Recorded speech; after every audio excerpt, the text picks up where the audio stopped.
시청자 여러분 안녕하십니까. 1000만 명이 넘는 인구의 면적은 서울시 17배, 또 27개 시를 거느린 거대 도. 시청자 여러분 어느 도를 말씀하시는지 아시겠죠? 바로 경기도입니다. 오늘 저희 프로그램 개국 1주년을 맞이해서 경기도를 이끌고 계신 김문수 지사님을 모셨습니다. 또 대권 후보로도 거론이 되신 분에게 참으로 어렵게 모셨습니다. 김 지사님 모시고 경기도 특히 경제에 관련된 부분을 좀 집중적으로 여쭤보고 또 세상 돌아가는 얘기 그리고 정치에 어떤 비전을 갖고 계신지 등등 여러 가지 궁금한 점을 좀 여쭤보려고 합니다. 김 지사님 시청자 여러분께 소개해드리겠습니다. 지사님 안녕하세요. 네, 반갑습니다. 네, 오랜만에 뵙겠습니다. 네, 지사님 민정 시찰 같은 거 위해서 뭐 주말에 이렇게 택시 운전하고 계셨는데 요즘도 하고 계십니까? 네, 하고 있습니다. 한 10번 했습니다. 아유, 한 번 나가면 12시간씩 해서 한 10번씩 하는데요. 수원, 또 의정부, 성남, 고양 이렇게 큰 도시 중심으로 해서 하고 있는데 여러 가지로 배우는 바가 많이 있습니다. 그러시군요.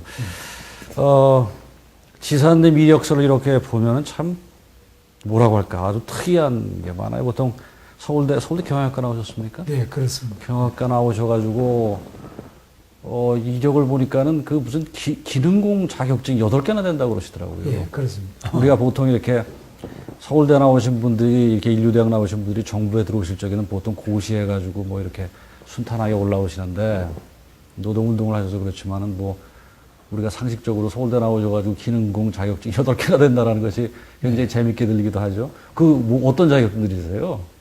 아주 별 볼 일 없는 겁니다만 제가 공장에서 한 7년을 생활을 했습니다. 그래서 소위 요즘 말로 하면 위장 취업이라는 거죠. 그러죠. 그래서 제가 노동운동도 하고 이런다고 감옥에 한 2번을 들어갔습니다. 그래서 2년 6개월간 감옥 생활도 하고 그래서 제가 공장에 있을 때 필요해서 위험물 취급 기능사, 원동기 취급 기능사, 열관리 기능사, 또 환경관리 기사, 또 전기 안전 기사, 전기 기기 기능사 뭐 이런 것들을 쭉 가지고 있습니다. 야, 우리가 하여튼 그런 지사님의 이력이 우리가 알고 있는 일반적인 그런 인식의 틀을 참 깨는 건데 저는 개인적으로 무엇보다 우리 일 얘기를 들어가기 전에 조금 그런 말씀을 좀 지사님 나누죠.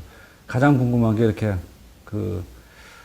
혁명을 꿈꾸던 노동 운동을 하시던 분이 어떻게 이렇게 우파 정치인으로 변신을 하셨는지 그 결정적 계기가 뭔지 그게 저는 개인적으로 굉장히 궁금해요. 좀 말씀해 주시죠. 혁명이 실패했죠. 실패하셨죠. 그래서 제가 좀 우리 대한민국이 군사 독재다. 네. 또 너무 빈부격차가 심하다. 이래서 상당히 좀 민주화 투쟁도 좀 하고요. 또 너무 빈부격차가 심하기 때문에 노동자들이나 농민이 중심이 돼서 이 정권을 좀 엎어야 된다. 그런 혁명적인 생각을 했습니다. 예, 그러게요. 국가보안법 위반으로 제가 감옥도 또 가고요. 그런데 해보니까 안 되더라고요.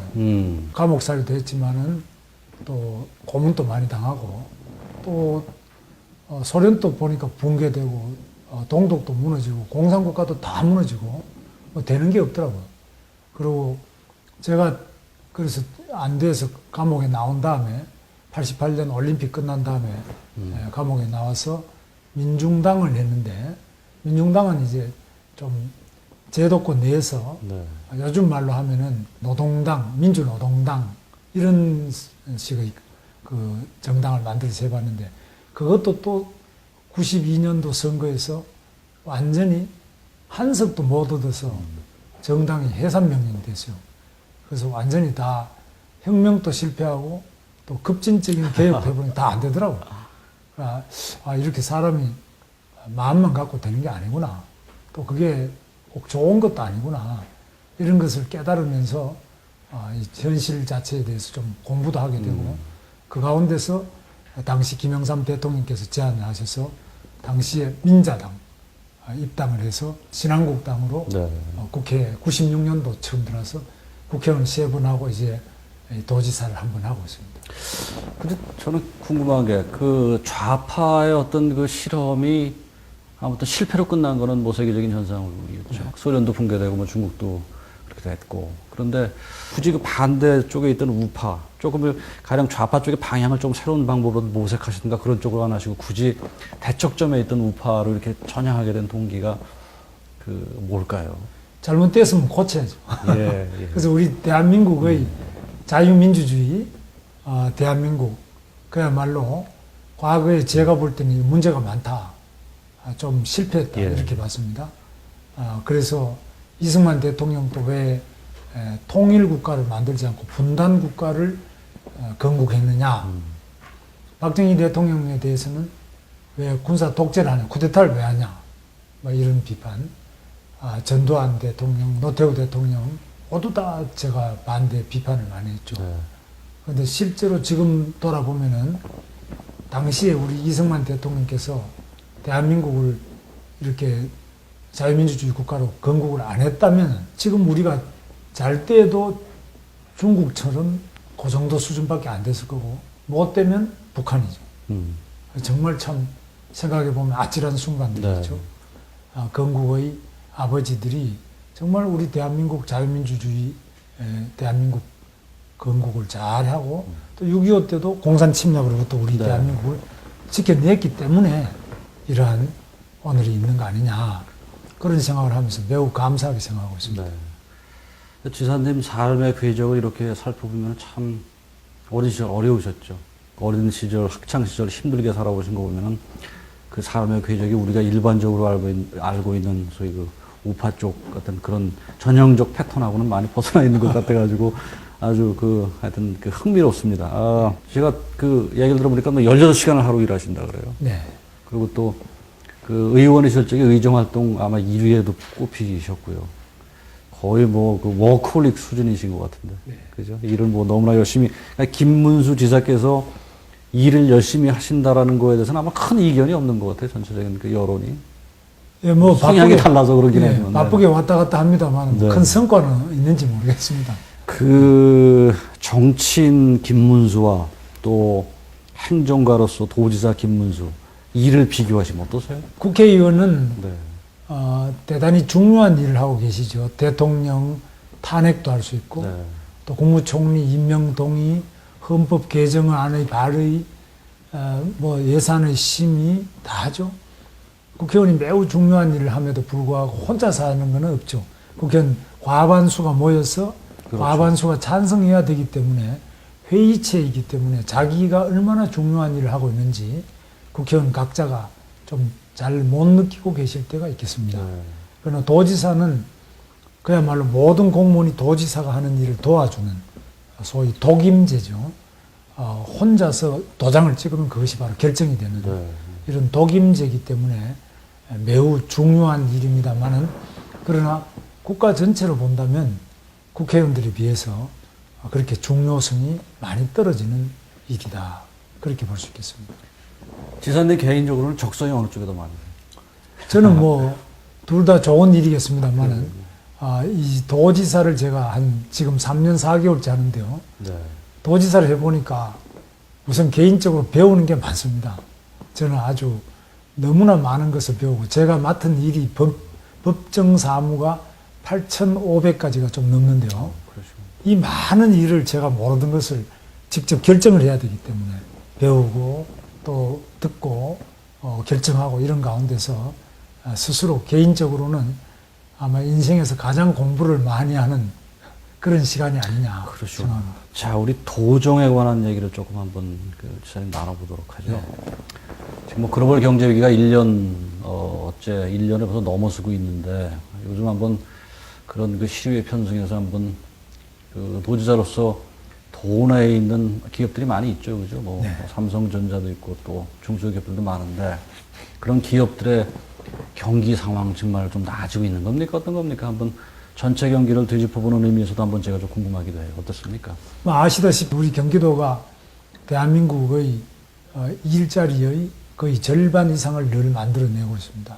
매우 중요합니다. 그러나 지금 수출 위주로 하는 삼성, LG, 현대 이런 대기업, 큰 기업을 제외하고 이 밑바닥에 어려운 기업들은 굉장히 힘이 많이 듭니다.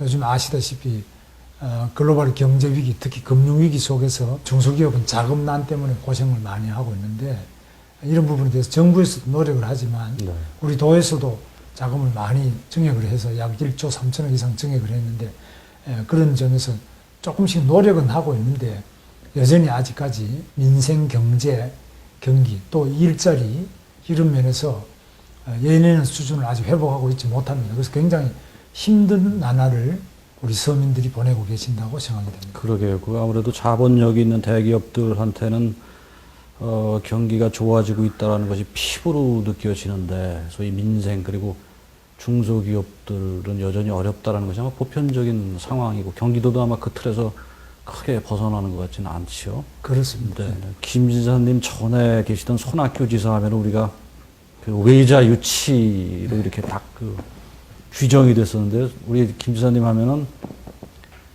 소위 규제 완화 뭐 이 아주 대명사처럼 규제 완화 대명사처럼 이렇게 됐어요. 그동안에 지사 부임 이후로 끊임없이 규제 완화를 중앙정부에다 건의하셨고 그 결과가 지금 어떻게 좀 나왔습니까? 그리고 그 결과와 함께 조금 또 더 김 지사님이 앞으로도 더 규제 완화 쪽을 추진하시고자 하는 부분은 어떤 부분인지 좀 일러주세요. 우리 이명박 대통령께서 취임하신 이후에 과거 30년 만에 규제가 제일 많이 완화됐습니다. 예. 그러나 우리 경기도에는 보통 16종 규제가 있습니다. 규제가 하나가 있는 것이 아니고 세계에서 제일 많은 군사시설 규제가 있고요. 또 팔당댐이 세계에서 단일 상수원으로 최대의 상수원 댐입니다. 네. 그래서 또 상수원 규제가 있고요. 그 다음에 또 그린벨트 규제도 세계에서 우리 그린벨트가 제일 많은 데입니다. 우리 경기도가.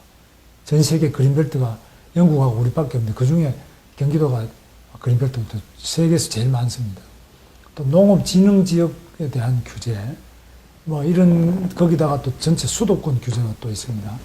그래서 서울보다도 우리가 훨씬 규제가 많습니다. 그래서 이명박 대통령께서 많은 규제 완화를 했음에도 불구하고 여전히 또 다른 규제가 있습니다. 소위 중첩 규제. 해치고 나가도 또 벽이 있군요. 그렇습니다. DMZ처럼 철조망이 하나가 아닙니다. 16종. 16종씩 네, 이렇게 네. 있기 때문에 해도 사실 현장에 체감하는 것은 뭐가 달라졌느냐 이렇게 하는데 대통령께서는 많이 풀어줬지 않느냐. 그런데 우리 밑에서는 할 수 있는 게 또 뭐 없지 않느냐. 이런 점이 있는데 저는 우리 대한민국이 싱가포르나 홍콩 이상으로 또 중국 이상으로 자유로운 대한민국. 네. 외국 기업도 오기 좋고 국내 기업은 구태여 해외 나갈 필요가 없는 기업하기 자유로운 대한민국을 만들어야 안 되겠냐. 그럴 때까지 계속적으로 규제를 풀고 자유를 더 많이 드리는 그러한 노력을 해야지만 우리 젊은이들이 일자리를 구할 수 있지 않겠느냐. 그런 생각 가지고 열심히 규제 완화, 일자리 창출, 기업 유치 노력을 계속하겠습니다. 규제 완화의 아젠다를 앞으로도 계속 끌고 나가실 계획이시겠죠? 그렇습니다. 우리 규제 완화라는 건 아시다시피 우리 정부에서 투자하지 않더라도 기업이 스스로 또 어떤 때는 외국 사람들이 자기들 돈을 가지고 와서 대한민국 우수한 인재들 공부도 세계에서 제일 많이 했죠. 제일 똑똑하죠. 네. 가장 열정적인 우리 젊은이들을 고용을 해서 좋은 연구도 하고 생산도 하고 각종 유통도 할 수 있도록 그런 좋은 대한민국 만들고 싶습니다. 그 지사님이 어느 제가 인터뷰에서 보니까는 정부가 기업들한테 지방 가라고 부르짖는다고 지방 가느냐, 중국을 가고 있다, 뭐 이런 말씀하셨는데 같은 논리를 적용을 하면은 가령 수도권 규제 완화의 큰 명분 중에 하나가 예를 들어서 기업들이 자유롭게 투자할 수 있다는 그걸 명분으로 내세우셨죠, 그죠? 그렇습니다. 근데 이게 그렇게 규제를 풀어서 기업들이 사실은 기업들이 공장 유치할 적에는 경쟁력 부분을 보는 거 아닙니까? 그죠? 그렇습니다. 경쟁력이 있는가 없는가를. 근데 규제 완화 푼다고 해서 예를 들어서 수도권 부분에 경쟁력이 없다면 규제 완화 풀어도 중국으로 가는 건 마찬가지일 텐데. 그렇습니다. 그렇죠? 네. 그렇게 규제 완화 때문만 기업들이 여기 유치를 안 할까요? 그거는 아닐 수도 있지 않을까요? 어떠시죠? 제가 이제 외국인들한테 쭉 이렇게 조사를 해봅니다. 네. 왜 싱가포르 가냐? 싱가포르는 좋은 외국인 학교가 많이 있는데 우리는 아이들 데리고 오면은 외국인들이 학교가 별로 없습니다. 그래서 학교 없다. 그 다음에 여러 가지로 공장 같은 거 확장할 때 결정이 잘 안 됩니다. 원스톱 결정이 안 되는데 싱가포르는 투자유치청에서 바로 원스톱 해결을 다 해줍니다. 우리는 시에 오면 다시 또 중앙의 국토부, 그 다음에 지식경제부, 다 환경부 전부 따로따로 찾아다니면서 보통 어려운 거 아닙니다. 그래서 이런 여러 가지 점에 대해서 외국인들은 기다리다가 이렇게 시간을 많이 들이면서 아주 어려운 미로를 찾아다니면서 투자하지 않습니다. 그 중에서 선택을 하는데 그런 면에서 우리 투자 환경이 열악합니다. 특히 아시아에서 우리는 투자 유치 순위가 11등입니다. UN 통계를 보면요. 제일 많이 아시아에서 투자를 유치하는데 중국, 2등이 홍콩, 3등이 싱가포르. 우리는 싱가포르의 4분의 1도 투자 유치를 못하고 있습니다. 남한 땅 넓이가 싱가포르의 140배가 넘는 아주 큰 땅과 많은 인구와 넓은 시장과 중국, 일본 등 주변 조건이 아주 좋은데도 불구하고 못하는 것은 역시 규제라고 저는 보고 있습니다. 네. 제가 지사님한테 그 원론적인 부분에 대한 이의를 조금 제기해 보겠습니다.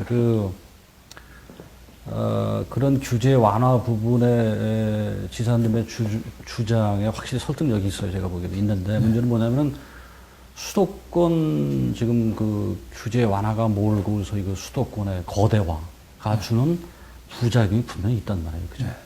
대한민국 지금 소위 그 국토 균형 발전이라는 오래된 우리의 그 얘기인데 단기적으로는 지사님 말씀하신 게 분명히 맞고 설득력이 있지만 장기적으로 볼 적에 우리 국토가 정말 이렇게 수도권이 비대해짐으로써 생기는 모든 현상들 문제점 많죠, 그죠? 여러 가지 문제점이 많은데 그런 문제하고 상충되는 부분, 그래서 그 수도권 불균형 그 문제를 어떻게 지사님 보고 계시는지요? 국토의 불균형 문제는 모든 정치인들이 관심이 많이 있겠습니다. 그런데 우리나라가 불균형하냐? 아닙니다. 그것도 상당히 잘못된 말씀드립니다. 아시다시피 우리나라에서 가장 발달된 지역은 울산입니다. 수도권이 아닙니다. 울산은 4만 달러가 넘습니다. 거제도 지금 4만 달러가 넘습니다. 그리고 창원, 포항, 구미, 여수, 광양 이런 데는 굉장히 발달된 지역입니다. 천안도 아시다시피 삼성전자 같은 데서 상당히 발달되어 있습니다. 그래서 우리는 국토 전체가 그렇게 넓지 않지만 전체적으로 불균형 정도가 그렇게 크지 않습니다. 그런데 그걸 너무 과장을 해서 우리끼리 다투는데 많은 시간을 소모하고 있는데요. 우리가 다투어야 될 상대가 북경이나 동경이지. 우리가 지금 부산하고 싸우고 광주하고 이렇게 서로 싸우는 문제가 아니지 않습니까? 그래서 우리의 목표가 그야말로 글로벌하게 오픈된 눈을 가져야지 폐쇄적으로 우리 국내에서 옆집끼리 서로 싸우고 있어 이런 때인지 하는 것을 다시 생각해 봐야 되고요. 우리 아이들이 대한민국에 일자리가 없으면 외국으로 나가야 됩니다. 외국으로 북경이나 동경이나 뉴욕으로 일자리 구해서 나가는 게 맞는지. 그래도 저도 경북 사람 출신입니다만 우리가 시골에서 서울 와서 일자리를 가지는 게 좋을지 아니면 동경이나 북경 가는 게 좋은지 선택해야 됩니다. 지금 글로벌 오픈 시스템 아래서 대한민국 전체의 경쟁력을 높이기 위해서 중국이나 일본, 싱가포르, 홍콩하고 경쟁을 해야 될 거 아닙니까? 그런데 우리가 외국과 경쟁을 하지 않고 우리 국내에서 서로 물고 뜯고 더구나 이 수도권을 막아서 균형 발전한다. 이것은 잘못된 생각입니다. 누구를 도와줘서 발전시키기 생각해야지. 누구를 막아서 붙들어서 내가 행복해질 수 있다는 이 생각은 철학적으로도 잘못됐고요. 현실적으로도 맞지 않습니다. 어쨌든 그 수도권 집중의 문제가 소위 그 한국병의 큰 틀이다, 큰 프레임이다라는 주장에는 그럼 동의를 안 하십니까? 안 하죠. 왜냐하면 중국의 북경이나 내륙 같은 차이는 우리보다 훨씬 크고요. 뭐 아시다시피 다른 나라에도 미국도 마찬가지입니다. 뉴욕 같은 데하고 지방하고 차이가 많습니다. 전 세계에 그렇게 아주 완전히 균형된 상태로 있는 것은 공산국가 중에 공산국가인 평양도 그거는 뭐 이상주의적인 발상이겠지만 이제 정도 문제겠죠. 그죠? 뭐 그게 심각하고 심각하지 않은 문제인데 이제 시장님께서 말씀하시는 거는 대한민국의 그 소위 그 지역 간 불균형은 그렇게 우려할 만한 수준이 아니다라고 그렇게 말씀을. 우리 내부에서는 상당히 커 보이지만 세계적으로 상대적으로 본다면은 상대적으로 아주 크게 이게 문제가 있다. 이렇게 하는 것은 여러 가지 정치적 발언으로서는 가능하지만 과학적으로 그런 것을 지나치게 과장하는 것은 옳지 않다는 겁니다. 네, 알겠습니다. 지금 경기도에서 지사님 그 장기적으로 이렇게 진행하려고 하는 프로젝트 또 진행 중인 프로젝트가 뭐가 있죠? 우리 시청자 여러분들 잘 모르실 테니까 한번 좀 소개를 좀 해주시죠. 유니버설 스튜디오 같은 것도 저희들이 지금 추진을 하고 있는데요. 바로 서해안 시화호 매립지에다가 하고 있습니다. 구체적으로 가시화가 됐나요? 예, PFV를 통해서 지금 진행을 계속 하고 있습니다. 그리고 산업단지도 지금 황해경제자유구역을 저희들이 지금 개발하고 있고요. 신도시도 여러 개 하고 있고 또 이 광교 지역 같은 데는 또 테크노밸리, 또 과학기술단지, 또 첨단 의료복합단지 이런 것들 저희들이 추진을 하고 있습니다. 그 소위 환황해권 해양관업산업의 메카로 만들겠다는 지사님의 계획, 그게 이제 소위 말하는 골드코스트 계획하고 일치하는 건가요? 어떤 거죠? 그렇습니다. 우리 황해 지역요, 네. 경기만이라고 하죠. 경기만일 때는 지금 원래 경기만이라면 인천공항이나 인천항구 그리고 김포 또 시화호 일대와 평택 이까지를 경기만이라고 우리가 통칭합니다만 이 일대는 중국과 가장 가까운 거리에 있고요. 또 배후지에 서울, 인천, 경기도 한 2,500만의 배후지를 가지고 있고 세계에서 가장 발달된 산업 최첨단 단지가 여기 다 있습니다. 삼성, LG부터 시작해서 모든 산업이 여기 다 있고요. 그래서 모든 면에서 경제, 과학, 연구 단지로서 가장 적합하고 또 이 배후지가 그렇게 좋기 때문에 레저 산업, 관광, 의료복합 이런 부분에서도 최적의 땅이기 때문에 우리가 이것에 요트 산업 그리고 레저 비행기 안산을 중심으로 해서 이런 것도 타고 있는데 이것도 아마 조만간에 우리의 중요한 전략적 산업으로서 크게 발돋움할 것으로 저는 기대하고 있습니다. 자, 동북아시아의 관광의 메카 또 황해권의 해양산업의 메카라 그러면 참 듣기 우선 좋은데 그런 거를 끌어갈 만한 경기도의 재정은 어떤지 좀 말씀해 주시죠. 그건 이제 주로 저희 재정으로 다 끌어가는 것은 아니고요. 그렇겠죠, 물론. 재정은 요즘에 상당히 부동산 부분이 굉장히 어려워서 네. 우리 세수가 어려운 점이 있습니다. 주로 민간 자본을 유치를 해서 네. 저희들이 많이 노력을 하고 있습니다. 그래서 민자 투자를 통해서 저희들이 하고 있고 지금 순조롭게 잘 진행도 되고 있습니다. 지사님 그 관련해가지고 우리 외국 자본하고 좀 이렇게 같이 이렇게 조인트 해가지고 협력해서 외국 자본 끌어들여가지고 하는 사업에 뭐가 있어요? 외국 자본 부분도 지금 저희들이 주로 제조업 중에서 네. 주로 삼성, LG, 현대, 기아 이런 데 주로 납품을 하는 부품 업체들이 많이 들어와 있고요. 네. 관광산업 부분에 대해서는 유니버설 스튜디오 쪽으로 지금 해외 자본 유치를 하는 쪽으로 계속 노력을 많이 하고 있습니다. 지사님 임기는 물론이거니와 임기 후에라도 좀 경기도의 그 근사한 좀 미래 청사진을 한번 좀 그려봐 주시죠. 경기도를 한마디로 해서 딱 표현하기는 어렵겠습니다만은 경기도가 과거처럼 그냥 집만 짓는 것이 아니라 집과 직장이 같이 있는 네. 집주 일체형이면서도 친환경적인 아주 녹색의 도시를 갖추는 쪽으로. 그래서 서울처럼 저런 고밀도 개발이라기보다는 좀 저밀도면서도 미래지향적인 녹색 신도시 이런 쪽으로 저희들이 주로 많이 개발을 하고 있습니다. 지금 도내 많은 지방자치단체들이 이렇게 행정통합을 뭐 시하고 군하고 이렇게 시도하고 있는데 그 부분에 대한 견해는 어떠세요? 통합이 아시다시피 쉽지 않습니다. 행정 통합이라는 거는 아마 이게 헌법 개정보다 어렵다고들 말합니다만은 그 어려운 점을 보다 민주적으로 주민의 뜻을 존중하는 주민 투표를 통해서 결정이 돼 나갈 수 있도록 그렇게 저희들이 도와드리고 있습니다. 개인적으로 김 지사님이 보시는 그런 그 자치제 통합은 어떻게 보세요? 긍정적으로 보십니까? 뭐 제가 볼 때는 바람직한 부분도 많이 있습니다. 우리 경기도는 원래 하나의 도시인데 세 개로 나누어졌죠. 이런 것들이 좀 통합해보자 하는 그 뿌리 찾기 통합이 경기도에 다 진행되고 있습니다. 경기도 통합은 전부 이 뿌리를 찾아서 하나로 해보자 하는 것인데 이미 성남 같은 경우도 분당이나 판교 이런 지역의 주민들은 조금 싫어하는 경우도 있습니다. 그래서 저는 주민들의 의사가 잘 반영되는 그런 통합이 될 수 있도록 노력을 하고 있습니다. 그 수도권 광역 급행열차라 그럽니까? GTX라고 그러죠. 예. 그게 지금 관심이 뭐 높아요. 그래서 이게 뭐 경기도에서 이걸 세 개 노선을 지금 세 개는 어디죠? 그 우선은 저 동탄에서부터 동탄에서 서울을 거쳐서 고향 킨텍스까지. 그렇죠.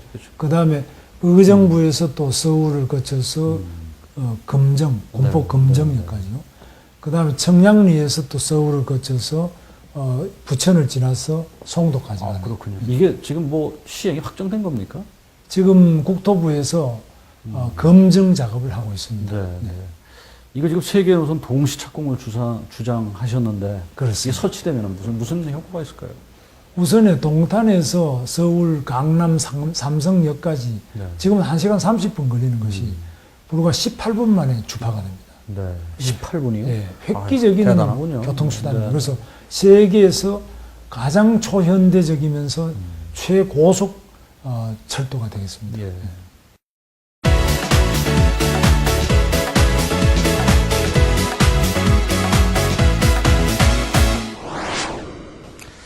자, 지사님이 임기 시작하신 게 2000 몇 년도죠? 저희 도지사 임기는 네.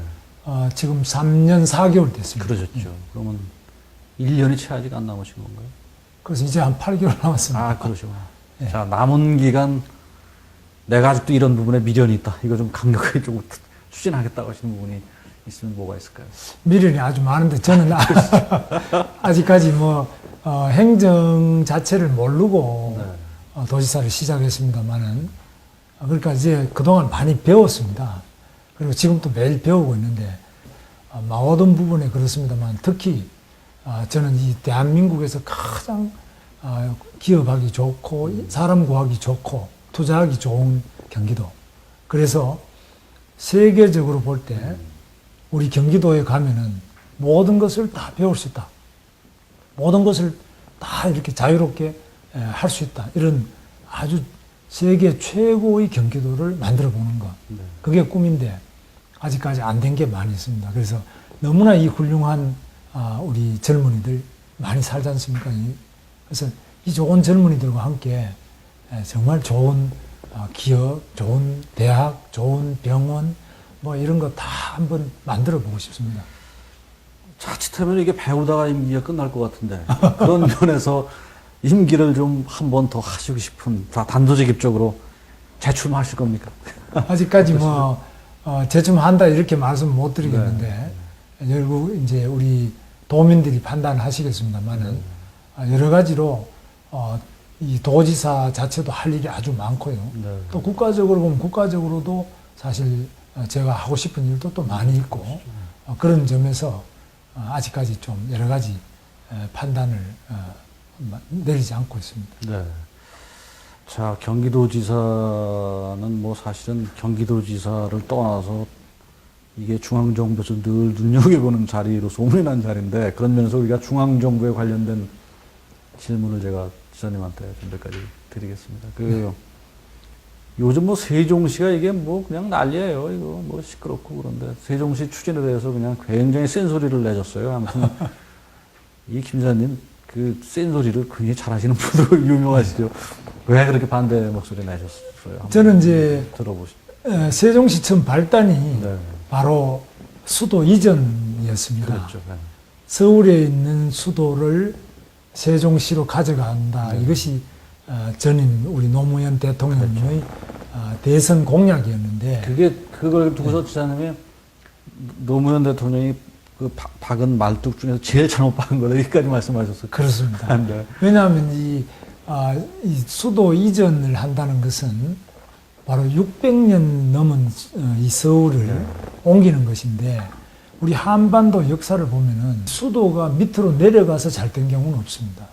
우리는 반도기 때문에 대륙을 향해서 올라가야 잘 됩니다. 그래서 늘 대륙으로 지향해 나가야지 밑으로 이렇게 피하는 식으로 수도가 되면 안 된다는 생각을 부산 사람들이 들으면 섭섭하겠다. 수도로서 그렇다는 거죠. 예. 그래서 이 수도를 만약 부산에 갔다. 네. 그럼 이 한반도를 올바르게 이끌고 갈 수 있겠느냐. 소위 그런 점에서 어느 곳이 명당이냐 하는 건데요. 네. 이 서울이 굉장히 명당입니다. 네. 전 세계 수도를 다녀보더라도 네. 이만한 명당이 잘 없죠. 네. 그래서 역사가 600년이 넘은데 이걸 왜 옮기느냐. 그래서 제가 그때 국회에서 강력하게 반대했고 이명박 대통령께서 그때 우리 수도 이전 반대 운동의 총 대장이 바로 이명박 대통령이셨습니다. 당시 서울시장으로서. 그래서 우리가 다 뜻이 맞아가지고 그 노력해서 그거는 위헌 판결을 받아내는데 당시에 그러면 일부라도 옮기자 해서 바로 행정도시를 그리로 옮기게 돼 있었습니다. 근데 행정도시라면은 바로 과천이 있지 않습니까? 과천에 행정도시를 만들었는데 사실 과천이 잘못된 거거든요. 박정희 대통령께서 과천을 하게 된 것은 균형 발전 때문에 하신 게 아니고 바로 북한이 미사일이든지 대포를 쏘면 안보 문제 때문에. 예, 안보 문제 때문에 과천에 옮기신 거지 균형 발전 때문에 한 게 아닙니다. 그런데 대신에 과천에 있는 장관님들께서는 자기 장관실이 세종로 대통령하고 국무회의하는데 거기 하나 있고요. 또 여의도 가서 답변하시니까 여의도도 있고 이렇게 두 개씩 다 있습니다. 그래서 낭비가 보통이 아닌데 그래서 바로 이 중앙정부의 행정부처는 대통령을 중심으로 해서 통합이 돼야 됩니다. 가급적이면 의회까지도 통합되는 게 좋습니다. 그래서 한 자리에 있어야 이게 코스트가 적게 들어갑니다. 시간이 소모가 적고 능률성이 높아지는데 이걸 계속 나눠서 서울에 하나, 과천에 하나, 대전에 하나, 세종시 하나 만약 이렇게 나눈다면 국민도 불편하고 또 행정 능률은 더 낮아져서 효율성. 국가적으로 큰 손해가 일어난다는 겁니다. 김 지사님은 한나라당이시죠, 그죠? 한나라당에서 이명박 대통령을 향해서 이렇게 직언하는 사람들이, 올바른 소리하는 사람들이 그렇게 많지 않다는 여론이 많았는데, 그런 여론 속에서 김 지사님은 이명박 대통령 한때는 이게 세상 사람들 얘기입니다. 정면 대결도 했었고, 센소리 하는 그런 얼마 안 되는 인사로 이렇게 세상이 알고 있죠. 지난 1년 반 이명박 정부 정책을 총론적으로 좀 평가를 해주시면 시청자들이 관심 있게 들으실 것 같아요. 딴 사람도 아니고 김 지사님 한나라당 출신 그 입에서 그런 말씀이 나오시면 어떨까요? 한번 말씀해 주시죠. 요즘에는 우리 이명박 대통령 인기가 좋으시죠? 괜찮아졌어요? 예, 잘하시죠? 네.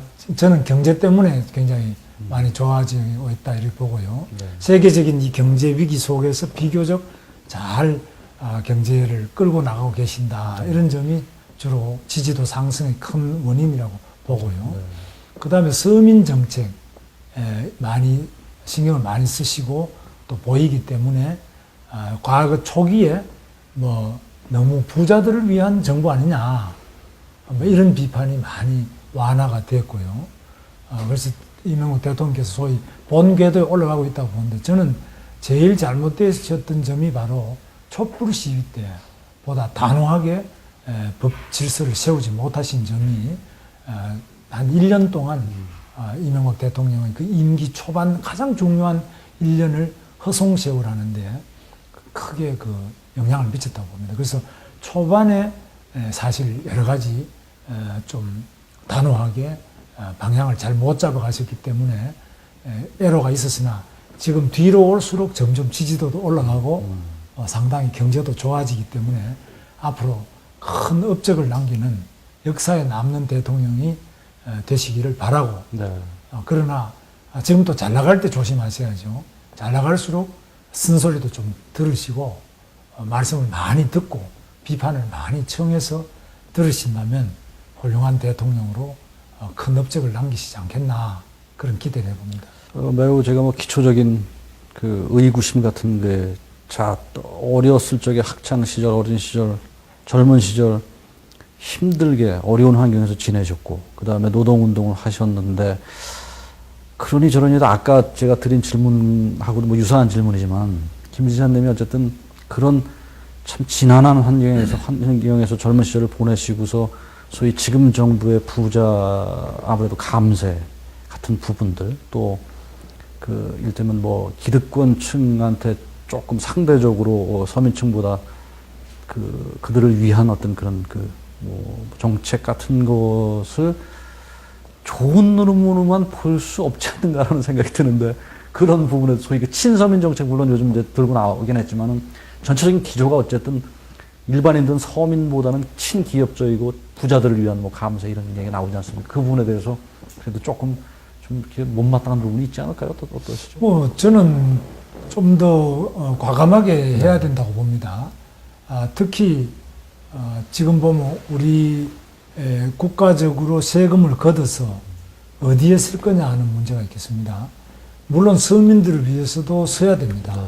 주로 서민들의 어려운 점을 국가가 안 도와주면 도와줄 사람이 없지 않습니까? 그러면요. 그래서 그런 점에서 복지, 그야말로 복지를 더 강화해서 어떤 서민들도 밥을 굶지 않고 또 애들 학비가 없어서 학교 못 보내지 않고 그리고 아플 때 병원 못 가지 않도록 늙어서 자식이 없다거나 자식이 돈을 못 번다고 해서 너무 서럽지 않게 이런 네 가지가 가장 기본 복지라고 생각합니다. 이 기본은 많이 이렇게 강화를 더 시켜야 되고요.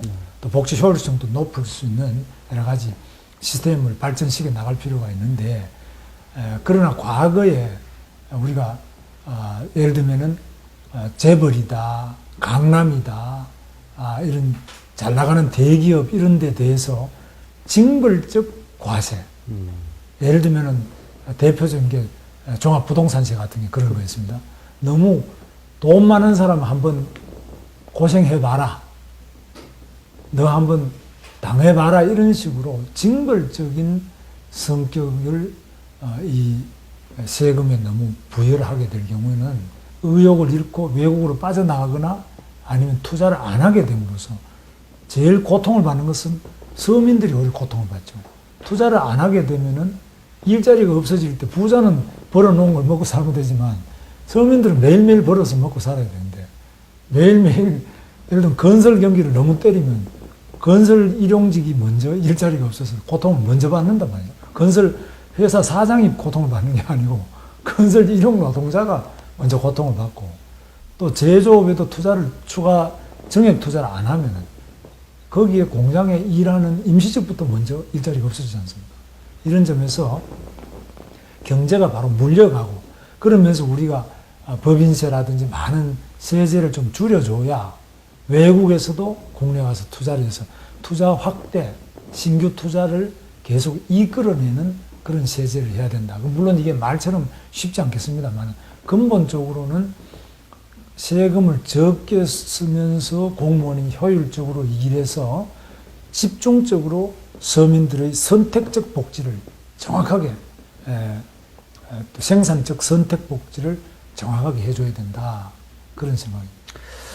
그런 부자들을 위한 감세, 있는 사람들을 위한 어떤 정책적 배려로 경제의 파이가 커져서 그 혜택이 서민들한테 돌아온다는 논리는 틀림없이 그 설득력을 가져요. 그런데 그런 부분들이 참, 지사님 말씀처럼 되면은 좋은데 아직 조금 아쉬운 부분들도 좀 남아있는 것도 사실인 것 같아요. 그런 부분이 저희가 볼 때는 중국 같은 데도 특구가 있습니다. 싱가포르, 홍콩은 마찬가지인데 그런 특구의 정책은 과감한 감세를 통해서 그리고 공무원한테 이 권한을 줍니다. 그래서 우리가 세계적인 좋은 우량 기업, 첨단 기업 같은 경우는 이 우리나라에서 공무원들이 접근을 해야 돼요. 접근해서 우리가 첫째 서해안의 매립지 땅값을 아주 싸게 딴 데는 200만 원 하는 것을 이거는 50만 원에 주겠다. 또는 그것도 비싸다고 생각한다면은 땅을 안 사고 조성 원가의 100분의 1로 빌려주겠다. 50년씩 빌려주겠다. 그 다음에 법인세도 우리가 7년, 10년 완전히 깎아주겠다. 이런 식으로 과감한 면세 또 특혜를 줘서 그 기업을 끌고 오면은 거기서부터 고용이 일어나죠. 또 여러 가지 선진 경영 기법이나 전문적인 하이테크 같은 것들을 저희가 흡수할 수 있죠. 그래서 전 세계적으로 우리나라가 가장 앞선 기업, 학교도 세계적인 명문대학 같은 것을 유치를 해야 된다고 생각합니다. 병원도 세계적인 병원 같은 것도 더 유치를 하고요. 관광도 그런 식으로 유치를 하고, 그래서 이런 감세가 바로 투자를 직접 수반하거나 우리의 교육의 수준 또 테크놀로지 수준을 높이고 기업의 경영 수준을 높여주는 쪽으로 그렇게 잘 운용을 하면은 그것은 박수를 받을 것이라고 봅니다. 수도권 규제 완화 문제가 이제 가장 처음에 했던 김 지사님의 주장이었었는데, 그런 걸 그 주장을 필두로 아무튼 소위 김문수식 직설적 화법에 대한 동의의 그런 말도 있지만은 또 한쪽에서는 이거 김 지사가 정치적 위상을 높이기 위한 하나의 전략이다 이렇게 보는 사람들도 없지 않은데, 그 부분에 대해서 변명의 시간을 제가 좀 드리겠습니다. 어떠신지요?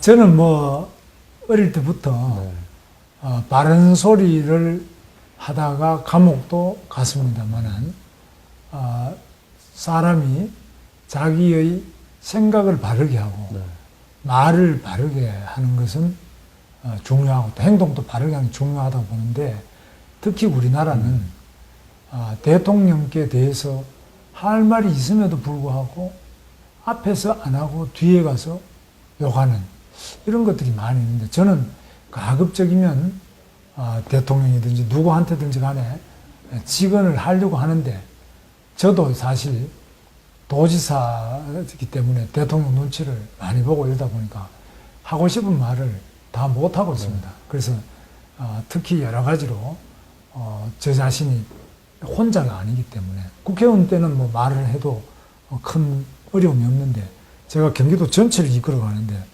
대통령한테 좀 잘 못 보이면 우리 도민들이 불이익을 받을 수 있지 않습니까?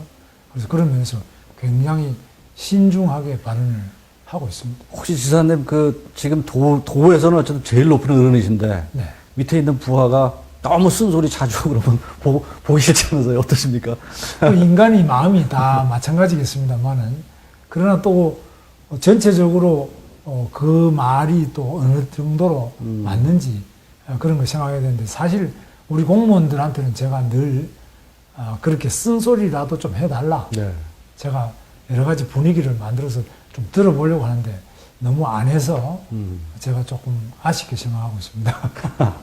근데 지사님 같은 그런 직설적 화법을 쓰는 분들이 참 소신은 있어 보여 좋은데, 이게 혹시 그런 어떤 정치적 유연성이 좀 떨어진다라는 걸로도 또 연결될 수 있단 말이에요. 그죠? 그렇습니다. 그 중간에 그 균형 감각을 맞춘다는 게 참 쉬운 일이 아닌데. 그런 점에서 이제 제가 부족한 점이 많고요. 제 살아온 인생이 매우 험하게 살아왔기 때문에 말씀이 좀 험한 점이 있는지 모르겠는데, 그런 점은 앞으로 더 많이 노력을 하겠습니다. 지사님 스스로도 정치적 유연성 부분에서는 조금 자신이 없다는 말씀으로 이렇게 들어도 됩니다. 뭐 늘 부족한 점이 많은데 그 중에 그런 점도 제 부족한 점이 하나라고 생각합니다. I have known you my whole life. When you were 자, 차이든 타이든 우리 김 지사님이 어쨌든 이게 대권 후보 얘기에 반열에 오르내리고 있어요. 그래서 이게 또 경기도 지사들, 지금 전직 경기도 지사들 보면 줄줄이 대권 도전을 했던 분이란 말이에요. 당연히 그 얘기 안 나올 수 없죠. 우리 지사님 그 소위 대권 도전에 관련해서 지사님 생각을 좀 우리 진실 게임을 좀 한번 해보죠. 근데 어떠신지요? 저는 뭐 아직까지 그런 생각을 본격적으로 해본 적이 없는데 전임 지사님들이 다 그렇게 대권 의도를 가지고 당을 탈당까지 하셨습니다. 상당히 무리한 행보를 하셨죠.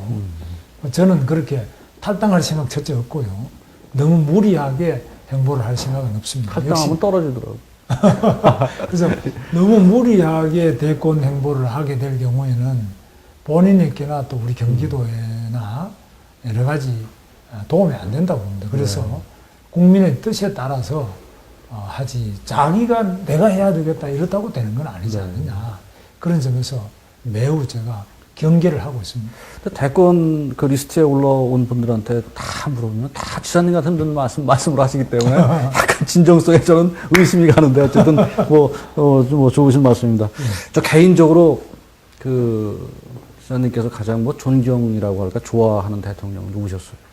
저는 역대 대통령 중에서. 우리 이승만 대통령을 제일 존경합니다. 그러셨어요? 어떤 점에서? 그분께서는 아시다시피 전주 이시 왕손인데도 불구하고 자유민주주의 대한민국을 건국하셨고 네. 또 6.25 때 공산 침략에서 우리나라를 지켜내셨고 네. 또 독도를 실효적으로 점령하신 분이십니다. 네. 이승만 라인, 평화 라인을 선포를 하셔서 지켜내셨습니다. 네. 물론 말년에 그분이 여러 가지 개헌 파동이나 또 부정선거 문제 때문에 불행하게 하야하셨습니다만은 그러나 제가 볼 때는 대한민국의 오늘을 설명하는데 그분이 없이 과연 오늘 대한민국을 설명할 수 있겠냐. 그런 점에서 건국의 아버지이시고 네. 대한민국 자유민주주의 대한민국을 이렇게 훌륭하게 일으켜 세워주신 최대의 공로자가 이승만 대통령이라고 생각합니다.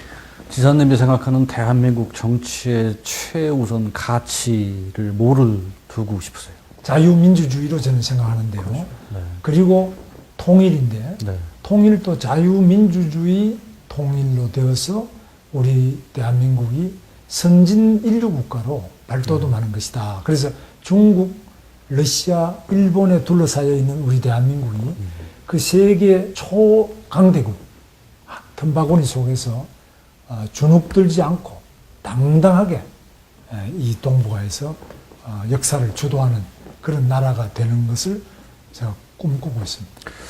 그 어느 인터뷰를 보니까 지사님이 직접 그 말씀을 하셨는지 아니면 그 기사를 쓴 사람이 그런 얘기를 했는지는 모르겠는데 김문수식 리더십을 소위 그 서번트 리더십이다. 소위 머슴 리더십이다. 이렇게 규정을 했더라고요. 네. 지금 경제 우선의 시대, 뭐 누구도 부인 못하는 경제 우선의 시대죠. 경제 가치가 뭐 요즘 하여튼 뭐 그 시대의 화두인데 그런 경제적 의미에서의 경제 리더십이라고 할까요?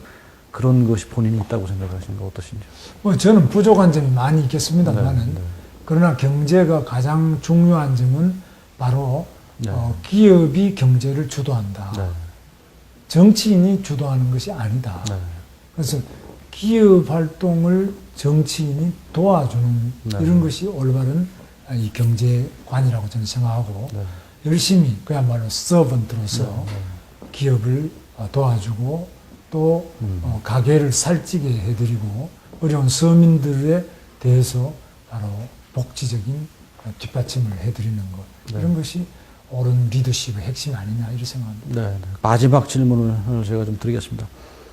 지금 뭐 국회의원 지내셨고 또 행정가로서도 뭐 너무나 열심히 해오셨는데 우리나라 정치하고 행정 풍토에서 반드시 이게 해보니까 참 이런 것이 바로 잡혀져야 되겠다라는 것이 있다면은 뭔지를 좀 마지막으로 좀 말씀해 주시죠. 요즘에 공무원들 네. 모든 점에서 가장 우수한 사람들이 공무원 시험 봐서 되고 또 여러 가지 조건이 잘 갖춰져 있는데 기본적으로 애국심이 있는 영혼이 있는 공직자가 돼야 되지 않겠냐. 그래서 늘 모든 면에서 우리 대한민국을 생각하고 우리 국민을 생각하는 공무원 실력은 충분합니다. 공무원이 잘합니다. 그래서 그 실력이 문제가 아니고 그 영혼이 맑고 깨끗하게 애국심과 애민의 정신으로 충만한다면은 국민들로부터 큰 박수를 받지 않겠느냐 그런 희망을 늘 가지고 있습니다. 아마 오늘 그 인터뷰가 우리 김문수 지사님을 이 어떤 분인가를 파악하는 데 시청자 여러분이 많이 도움이 된 그런 인터뷰라고 제가 생각을 합니다. 어쨌든 뭐 지사님께서 다른 거는 몰라도 일을 굉장히 열심히 하시는 지사님이다라는 거는 일반이 대충 공감하는 그런 부분인데 아무튼 남은 임기 또 뭐 대선 자이든 타이든 대선 얘기도 나오고 있지만은 뭐 그런 거 너무 의식하지 마시고 아무튼 경기도를 일단 아주 그 살기 좋은 도로 만드는데 좀 많은 정열을 좀 쏟아 부으셔서 또 그런 것이 국가 전체로도 이익이 되겠죠. 그런 지사님으로 남기를 바라는 마음으로 오늘 인터뷰를 쳤겠습니다. 이 시간 인터뷰 고맙습니다. 지사님. 네, 감사합니다. 네.